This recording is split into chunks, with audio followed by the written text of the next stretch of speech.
Well, hello, everybody. Pastor Andy here. Welcome to Making It Simple. It is a beautiful Wednesday, halfway through the week. We're going to, Lord willing, wrap up our account of the family crisis and the storm that brings. We've been seeing this through the eyes of a mother who's dealing with a horrible problem with her daughter. It's not the account itself that's really here important as much as it is her conclusion. That is what we take away from this when we look at the family crisis, because ours can be a multitude of different avenues that could go. Again, it could be an actual fallout of some sort, it could be health, it could be financial, it could be addiction. There's so many avenues, especially in today's world and just strange culture, that this could go, that creates a dilemma, a breakup, a disruption, if you will, in the family unit. What we take away from this story, while we use mom and her issue with the daughter and the demon as our backdrop, as our story, if you will, our account, is her conclusion. That too needs to be our conclusion, is that no matter what is going on in your life, and in particularly in your family crisis, that storm that is going on, there's only one that can fix it, and his name is Jesus. You see, she had gone to him, and as we've seen through the totality of these passages we've been reading, he initially didn't answer her at all. And then when he did, he said, I didn't come for you. And then he went even further and said, listen, it's really not right. It's not appropriate that I give to you what is not meant for you.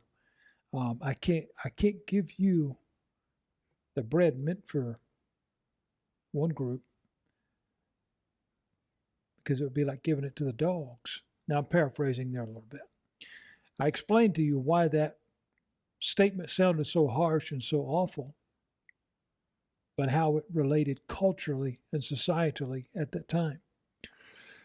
Why were those things listed there? Why were those things said? It was a test of faith. He wanted to know she was the real deal. Oftentimes in today's world, we see phony and fake at its highest degree. And it could be in every industry, whether it's entertainment, whether it's ministry, whether it's politics, whether it's sales, whether it's digging ditches, it doesn't matter. We see things today are different than they've ever been before. There are times, if we have a discernment about us, a discerning spirit about us, we should want to know the truth. We should quickly be able to see things for what they are. For example, if someone offers you something, and I read this, so I know this is not something I'm just pulling out of the air. If someone offers you an opportunity to take part in an offering that would give you 2,500, I said that right, 2,500 hours of availability in a month, you might should question that, because there's only 730 available. That's a different story, and really actually a little comical.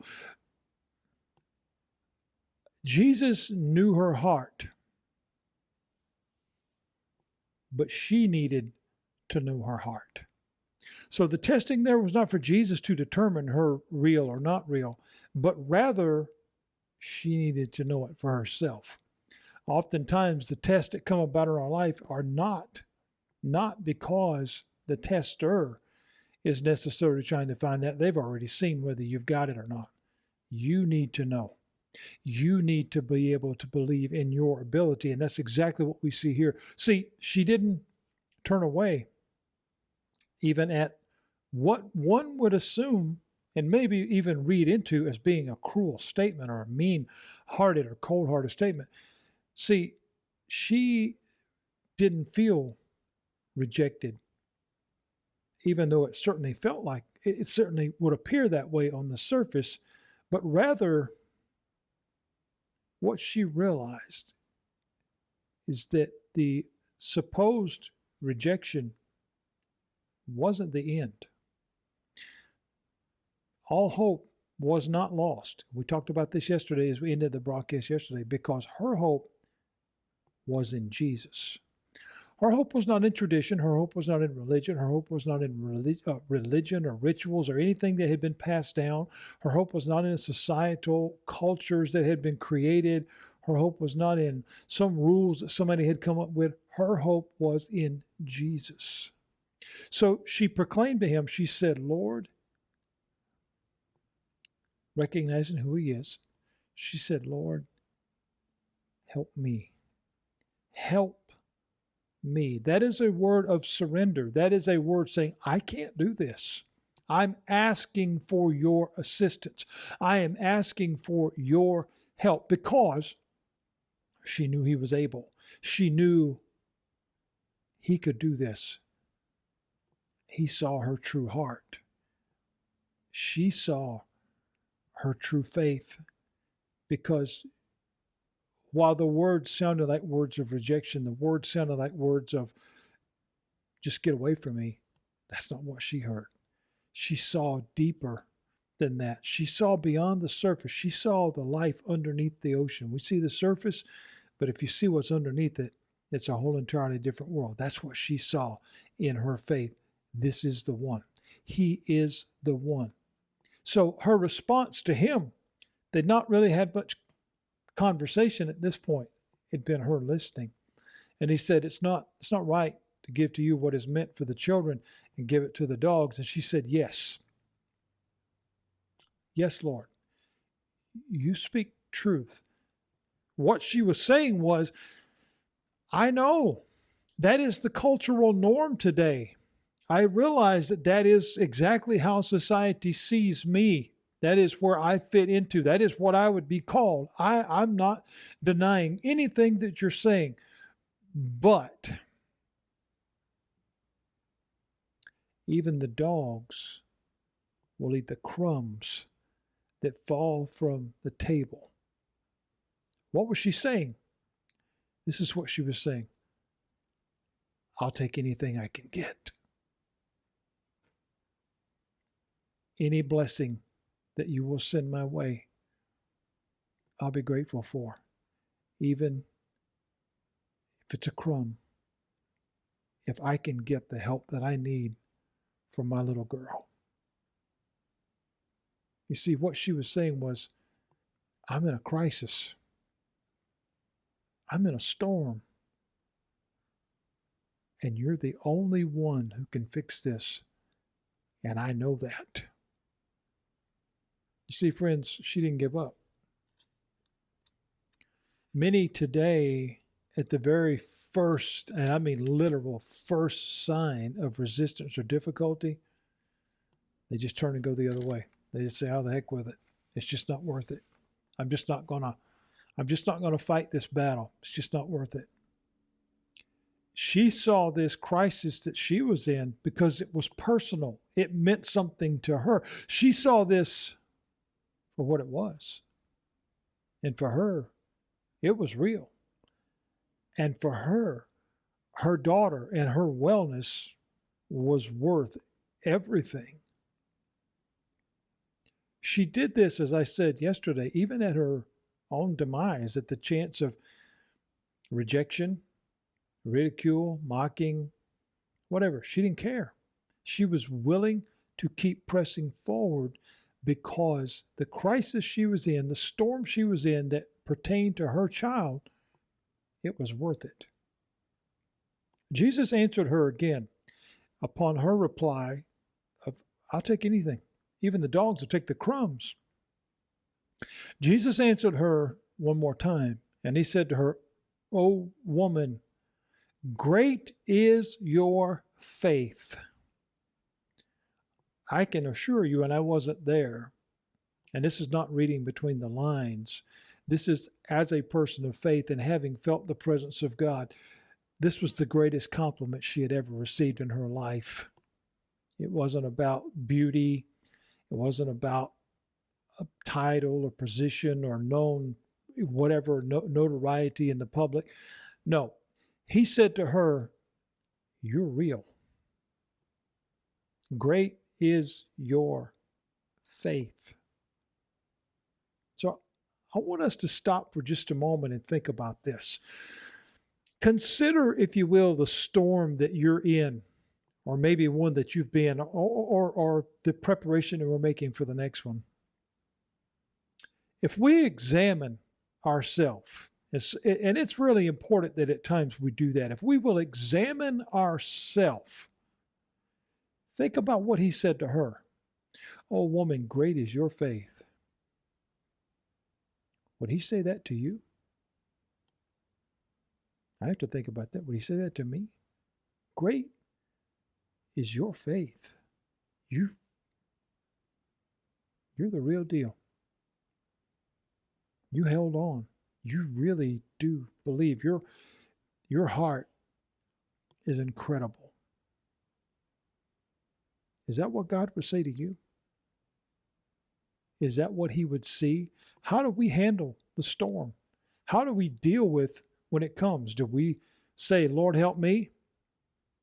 Do we say, "Lord, have mercy on me"? Do we trust him? Or do we fall completely apart? "Oh, it's over. I could go. That's it. It's it. I'm finished. I'm going to lay in the parking lot. It's all done." He said to her, "Be it unto you." In other words, just as you have asked, what you have placed before me, just as you have asked, be it unto you. Your daughter is well. It tells us that her daughter was made whole. She was made complete again because this demonic presence didn't allow her to be complete, didn't allow her to be whole, because there was a gap there. There was a hindrance there. There was a division there within her spirit, her mind, her body, and her ability to communicate with others. That's what the enemy does. See, he doesn't want us to be whole. He wants us to be separate, whole individually, one-on-one, and together. He doesn't want us to be a family. He doesn't want us to be unified. We see a lot of that in the world today. Who do you think's behind it? The one that loves that more than anything. It's very, very important that we understand the power of unity. Jesus said, "Be it unto you. Your daughter is well." Scripture tells us she was made whole at that very moment. See, Jesus answered this mom's need. Whatever you're dealing with today, in particular, the storm of the family crisis, grief, loss, sadness, division, depression, whatever comes about that has brought this in and broken up the unity of the family, he'll answer you too. He will. Mom here is not, she's not in any greater need than you are. The question is, do you believe that he'll answer you? And do you believe that he's really capable? Have you surrendered your power and authority unto him? And the reason I say it that way is because so much so, as I've said earlier in this series of messages, we want to fix everything and we want to fix everybody, but we're not capable most of the time of fixing ourselves. The willingness to surrender our power and authority unto him makes him Lord of all. This allows him to see our hearts, to know that we're real. But even more so, it allows us to see who we are. And that no longer are we, self this and self that, but rather we're trusting in the one who can actually get it done. I've said this countless times. And I can't even remember the first time that I heard this, but I've continued to say it as long as the Lord allows me the honor of teaching. If you don't quit, God won't quit. And I absolutely believe that with all my heart. Jesus saw this mom's faith,